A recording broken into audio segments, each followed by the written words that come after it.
दुसऱ्या टप्प्यातील नगरपालिका निवडणुकांचा निकाल आज जाहीर होणार आहे। अगदी काही क्षणात सर्व ठिकाणी मतमोजणीला सुरुवात होईल। यात पुण्यातील 10 आणि लातूरमधील 4 नगरपालिकांचा समावेश आहे। काल या नगरपालिकांचं मतदान पार पडलंय।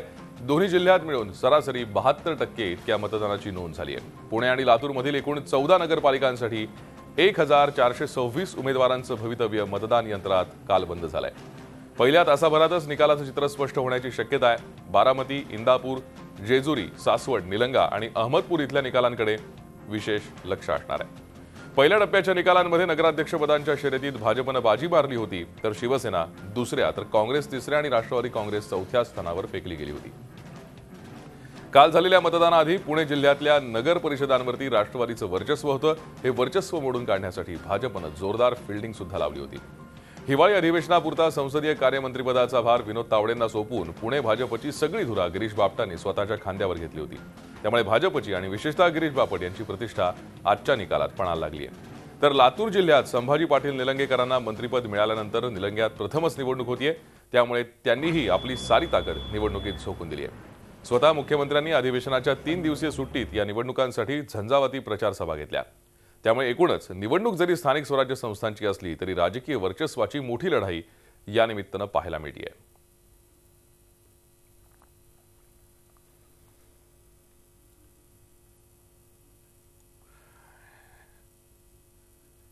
एकूण 14 ठिकाणचे निकाल आपल्याला आज आता काही वेळात कळणार आहेत। त्यापैकी 4 नगर परिषदा आहेत ज्या लातूर जिल्ह्यातल्या आहेत। त्याविषयी आपण अधिक माहिती घेऊयात। आमचे प्रतिनिधी शशिकांत पाटील सध्या आपल्या संपर्कात आहेत।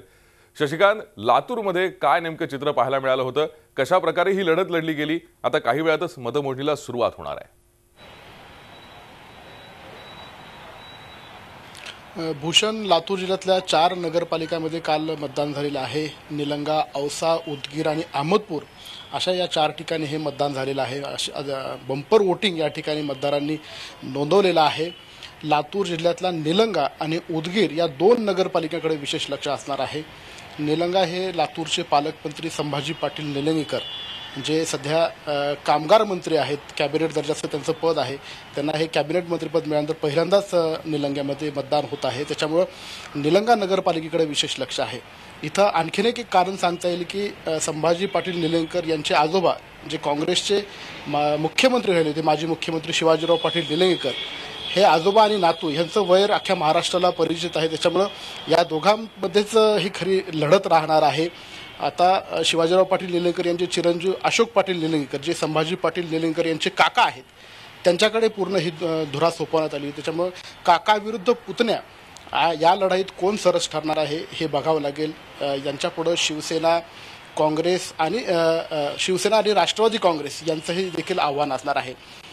एमआयएम फॅक्टर लातूर जिल्ह्यामध्ये मोठ्या प्रमाणात प्रभाव पाडू शकतो अशी शक्यता लातूर जिल्ह्यामध्ये निर्माण झालेली आहे। ओवेसी बंधू यांनी उदगीरमध्ये 2 वेळेस सभा घेतलेल्या, अकबरुद्दीन ओवेसी आणि असदुद्दीन ओवेसी या दोन्ही बंधूंच्या सभा उदगीरमध्ये झालेल्या आहेत। उदगीरमध्ये मुस्लिम मतदारांची संख्या ही मोठ्या प्रमाणात असल्यामुळं मुस्लिम मतदारांना वेगवेगळ्या पद्धतीनं आपल्याकडे आकर्षित करण्यासाठी ओवेसी बंधूंनी या प्रचारामध्ये प्रयत्न केलेले आहेत। अहमदपूरमध्येही असदुद्दीन ओवेसी यांची सभा झालेली आहे। त्याच्यामुळे एमआयएमचा फॅक्टर किती महत्त्वाचा ठरू शकतो हे देखील पाहावं लागणार आहे। तर काँग्रेसची धुरा ही विलासराव देशमुख यांचे चिरंजीव अमित देशमुख, माजी राज्यमंत्री आणि लातूर शहराचे आमदार आहेत, यांच्याकडे सोपवण्यात आलेले आहे। लातूर जिल्हा हा तसा पूर्वी काँग्रेसचा गड म्हणून ओळखला जायचा आणि मावळचा नगर परिषदेमध्ये काँग्रेसकडे 2 आणि राष्ट्रवादी काँग्रेसकडे 2 नगरपालिका या ताब्यात होत्या। त्याच्यामुळं काँग्रेस हा गड कशा पद्धतीनं ताब्यात ठेवू शकतो, त्यामुळे अमित देशमुखांची ही प्रतिष्ठा पणाला लागलेली आहे।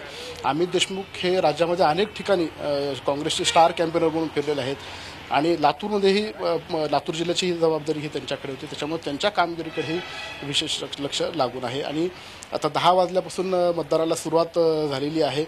अवघ्या 2 ते 3 तासामध्ये सर्व चित्र जिल्ह्यातलं स्पष्ट होणार आहे। 101 नगरसेवक लातूर जिल्ह्यातले आणि 4 नगराध्यक्षासाठी ही निवडणूक होत आहे। त्याच्यामुळं अवघ्या काही वेळात आपल्याला सर्व निकाल कळतीलच। भूषण, खरंय शशिकांत, जसं आपण म्हणालात की संभाजी पाटील निलंगेकर असतील किंवा अमित देशमुख असतील, त्यांची त्या ठिकाणी प्रतिष्ठा पणाला लागली, पण निलंग्यात सर्वाधिक सगळ्यांचं लक्ष केंद्रित झालंय। विशेषतः आपण जसं म्हणालात की परिवर्तन होऊ शकतं का या 4ही नगरपालिकांमध्ये, किंवा भाजपने ज्या प्रकारे प्रचार केला होता, स्टार कॅम्पेनर जसे आपण म्हणतो तसे प्रचारात उतरवले होते, काय वाटतं भाजपची हवा इथे दिसू शकते का?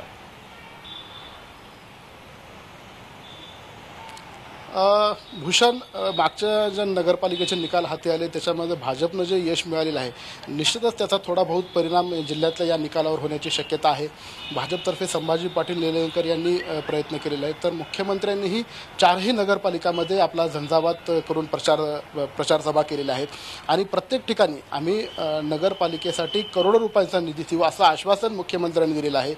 सुधीर मुनगंटीवार अर्थमंत्री जे आहेत राज्याचे, त्यांच्याही सभा झालेल्या आहेत. त्यांनीही निलंगा आणि औसा, निलंग्यामध्ये विशेष करून आम्ही भरघोस कोट्यावधी रुपयाचा निधी या ठिकाणी आणू अशी आश्वासनं मतदारांना दिलेली आहे. त्याच्यामुळे मतदारावर निश्चितच या आश्वासनाचा परिणाम होण्याची शक्यता आहे, कारण केंद्रात आणि राज्यात भाजपची सत्ता आहे. दुसरीकडे पाहायला गेलं तर शिवसेनेतर्फे जिल्ह्याचे संपर्क प्रमुख जे आहेत संजय सावंत यांच्याकडे महत्त्वाची धुरा होती. शिवसेनेकडनं कुठला मोठा नेत्याची सभा लातूर जिल्ह्यामध्ये झालेली नाही. त्याच्यामुळं भाजप शिवसेना युती जरी नसली तरी या दोन्ही सत्ताधाऱ्यांचा प्रभाव निश्चितपणे मतदारावर पडलेला असू शकतो. आणि काँग्रेसतर्फे अशोक चव्हाण फिरलेले आहेत, अमित देशमुख फिरलेले आहेत, माजी मंत्री औशाचे आमदार बसवराज पाटील ते सुद्धा फिरलेले आहेत. त्याच्यामुळं काँग्रेस आणि राष्ट्रवादी काँग्रेसचा कसा प्रभाव पडू शकतो हे पाहणं गरजेचं आहे. राष्ट्रवादी काँग्रेसतर्फे धनंजय मुंडे, नवाब मलिक या दोन मोठ्या नेत्यांव्यतिरिक्त जयंत पाटील यांच्याशिवाय दुसरा कुठलाही नेता लातूर जिल्ह्याकडे फिरकला नाही. त्याच्यामुळे काँग्रेस राष्ट्रवादीच्या तुलनेत भाजप शिवसेनेनं आघाडी प्रचारामध्ये घेतलेली दिसून येत आहे. त्याच्यामुळे आता याचा कसा परिणाम होईल आपल्याला थोड्या वेळात कळेल. भूषण, खरंय शशिकांत, असेच संपर्कात राहा. झी 24 तास रहा एक पाऊल पुढे.